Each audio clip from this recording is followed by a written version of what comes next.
pengertian dan sumber standar akuntansi, yang dimana akuntansi memiliki standar kerangka teori konseptual yang menjadi dasar pelaksanaan teknik dan prinsip, dan praktiknya saja sudah diterima secara umum karena kegunaan dan konseptualnya. Dan di Indonesia berlaku prinsip akuntansi keuangan yang kemudian menjadi standar akuntansi keuangan atau SAK, dan kemudian menjadi pernyataan standar akuntansi keuangan atau PSAK. Sedangkan di USA, GAAP atau General Account Accounting Principles yang kemudian menjadi APBS, dan yang terakhir menjadi SASB Statement. Dan di Indonesia, SAK yaitu adalah pedoman bagi siapa saja yang menyusun laporan keuangan yang akan diterima secara umum. Tahun 1985, Bill Cawley menemukan alasan pentingnya standar akuntansi yang relevan. Yang pertama, menyajikan informasi tentang posisi keuangan atau kegiatan perusahaan. Dan yang kedua, memberikan pedoman dan peraturan bagi para akuntan publik untuk bekerja secara hati-hati dan independen. Dan yang ketiga, memberikan data basic kepada reguler tentang berbagi informasi yang dianggap penting bagi perhitungan pajak. Dan yang keempat, menarik perhatian ahli dan praktis di bidang teori akuntansi dan standar akuntansi. Lalu selanjutnya adalah kerangka prinsip akuntansi yang berlaku umum di Indonesia. Yang pertama adalah landasan konseptual, yang kedua adalah tingkat pertama, yang ketiga adalah tingkat kedua, dan yang keempat adalah tingkat ketiga. Lalu ada hubungan standar akuntansi dengan perangkat pengaturan lainnya, yaitu adalah yang dimana laporan keuangan itu telah disusun dan sesuai dengan prinsip akuntansi yang berlaku di Indonesia. Hubungan standar akuntansi dengan perangkat lainnya, yaitu disebutkan bahwa laporan keuangan apakah sudah sesuai dengan prinsip akuntansi keuangan yang ada di Indonesia.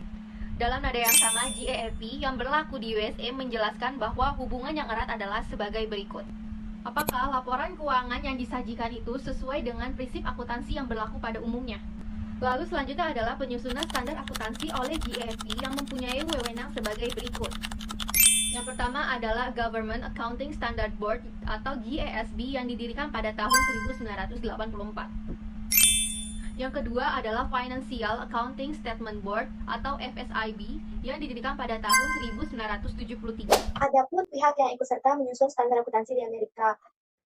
Yang pertama ada kantor akuntan besar yang dikenal dengan Big 8 atau Big 8, lalu ada AICPA sebagai akuntan publik, ada juga FASB sebagai lembaga penyusun standar akuntansi, ada juga GASB sebagai lembaga penyusun standar akuntansi untuk pemerintah, lalu ada SEC sebagai badan pengawasan pasar modal, lalu ada AAA sebagai organisasi akademisi, lalu ada FEI sebagai para eksekutif keuangan, dan juga ada NAA sebagai organisasi akuntan manajemen serta pihak-pihak lainnya. Mari kita bahas perumusan standar akuntansi di Amerika Serikat. Di AS, publikasi laporan keuangan periodik yang telah diaudit tidak diwajibkan kecuali oleh lembaga regulator seperti SEC. Standar akuntansi keuangan AS mengikuti kerangka teoritis konseptual yang ditetapkan oleh FASB. Di antaranya mencakup tujuan pelaporan keuangan, karakteristik kualitatif informasi akuntansi, tujuan pelaporan keuangan organisasi nirlaba, pengakuan dan pengukuran dalam pelaporan keuangan perusahaan bisnis, serta elemen-elemen laporan keuangan. Selanjutnya, mari kita bahas mengenai penyusunan standar akuntansi di Indonesia. Penyusunan standar akuntansi di Indonesia dimulai pada tahun 1957 dengan pembentukan IAI, Ikatan Akuntan Indonesia, yang merupakan sebuah organisasi profesi akuntan yang bertugas menyusun standar akuntansi keuangan di Indonesia. Sejak berdirinya IAI, pengembangan standar akuntansi terus dilakukan.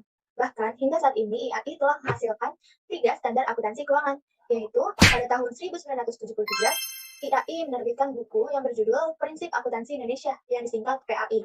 Lalu pada tahun 1984 dilakukan revisi mendasar terhadap PAI tahun 1973.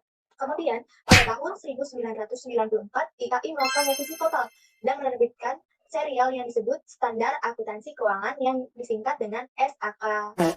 Baik, selanjutnya yang akan dibahas adalah tentang visi dan misi dari Ikatan Akuntan Indonesia. Untuk visi IAI itu adalah menjadi organisasi profesi terdepan dalam pengembangan praktik akuntansi, manajemen bisnis dan publik yang berorientasi pada etika, sosial, serta lingkungan hidup dalam perspektif nasional dan internasional. Untuk misi dari IAI sendiri ada 3 misi. Pertama, memelihara integritas, komitmen, dan kompetensi anggota dalam pengembangan manajemen bisnis dan publik. Misi yang kedua, mengembangkan pengetahuan dan praktik bisnis, keuangan, dan akuntansi bagi masyarakat. Misi yang ketiga, berpartisipasi aktif dalam mewujudkan good governance melalui upaya organisasi yang sah dan dalam perspektif nasional dan internasional.